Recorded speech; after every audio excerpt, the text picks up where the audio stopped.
There are these organizers that come in that are totally invested in the destruction of wind and solar and the destruction of local communities that might support it. Those people don't have good intentions, and those people have a certain agenda. Those people come into these rural communities and tear them apart and leave. That's real. These either national groups or state level groups that come in and help these advocates organize, and they have a template. All the signs that they put up on the roadside and all the websites look the same, and they're the same stock photos of a wind turbine on fire that have been used hundreds and hundreds of times over. If you look at the things that are being presented on our community, you'll see those same exact tactics, whether it's in Ohio or Indiana or wherever you're talking about. Same exact information being shared Facebook to Facebook, same stuff being shared at township meetings. That's the scary part. I honestly don't think that the neighborhood people thought this up by themselves. I said right from the start that you guys are being coached. A lot of the stuff that they ask, you like, where'd you hear that from, or how do you know that, or they're being coached. I'd been on that policy planning commission for the 20 years or whatever. We had never had an issue such as this come to be, and I think they're being, I don't know if coached, you want to say, or influenced from a higher up entity. Somebody must be encouraging them to make sure that they have something to say about it, trying to talk it down. And they have this set piece where they come in and they tell these groups that they have to overwhelm the townships with emotion and flash mobs and near riots and yelling and screaming and intimidating local elected officials, intimidating farmers, intimidating anyone who stands up for property rights and stands up for what we believe might be the future. There were people that would attend the meetings from outside our township, other townships, but also outside the county. We did one Zoom meeting and we had phone calls from out of state, and they would be very negative. They would actually be very brutal at times towards me as a supervisor. It got really ugly.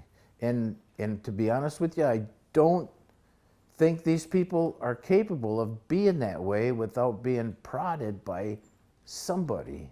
But they really wanted some power, and that was coming from these bigger group of people telling them exactly what to do. You saw the same people going to all these meetings all the time. Same people. It was predictable. They're yelling and saying horrible things to people and how horrible our township officials are and how could they do this to your community, and you're pulling these people apart. And you try to, speak your own opinion, and you were shut down. Once we started getting into all this, there'd be probably 40, 50 people there, a lot of them from different townships, different counties. Not anybody that would be voting in our community, but they wanted to put butts in seats, and that's what the narrative was supposed to be, is all these people don't want them. We had people from Sidney Township, Winfield Township, Maple Valley. These people had got together a group, and they would go to our meeting, which was on the first Wednesday, to Sidney's meeting, to Pine Township's meeting, to Maple Valley, to Winfield, and they would make the circuit. These people, they pretty much made this their lifestyle, is what it come down to, just absolutely paranoid about the whole situation. Well, I mean, you got some of these people that are going to these meetings, that's all they would do. And I'm thinking gasoline's $5 or $6 a gallon the past 2 years, and they've got money enough to travel to do these kind of things. I mean, why wouldn't they spend their money doing something better than that, They would actually bring popcorn to our meetings. They were trying to make the whole thing look like a giant-sized joke, is what they were trying to do. And they did a pretty good job of it. I mean, obviously they're very organized. Obviously somebody is telling them what to do. Some of these people, before all this went on, were friends of mine.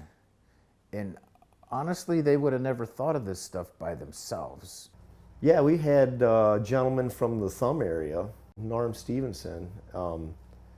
I always dreaded when I was on Zoom, seeing Norm there, because all he does is stir the pot. We had a proposal for a wind farm up in Midland County, which we have now.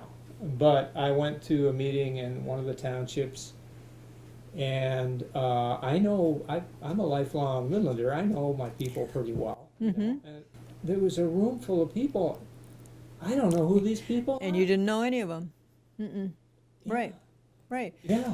And they would come, they would disturb the meeting. I mean, literally, they would be pounding on the floor or on the cabinets that were next to them just to make noise, you know, and basically, if anyone responded, it was more that they wanted to argue with you about it and get you all riled up, so you would be mad and you would say things you shouldn't say. And a lot of times, the pro people were farmers. And a farmer puts in 12 hours a day, what's the last thing he wants to do at night? Go to a township meeting or something. And a lot of farmers just aren't outspoken. They're quiet people, they want to mind their own business, and they don't like making waves. The other people won't come to the meetings if they think they're going to get attacked. You know, we had to be there because we're the board. But somebody that maybe has signed for a wind turbine or wind or solar aren't going to come because they don't want to be blasted like we were. But there's got to be something back there somewheres when people that you knew, friends and neighbors, turn into like a cult type situation. And maybe I'm not going to say that I'm 100% right, but it was very, very strange. And these anti-groups are overwhelmingly, have overwhelming numbers when they come to a little township. They've got deep pockets. I mean, they'll spend $5,000 or $10,000 on a local township election. I mean, just crazy things like that.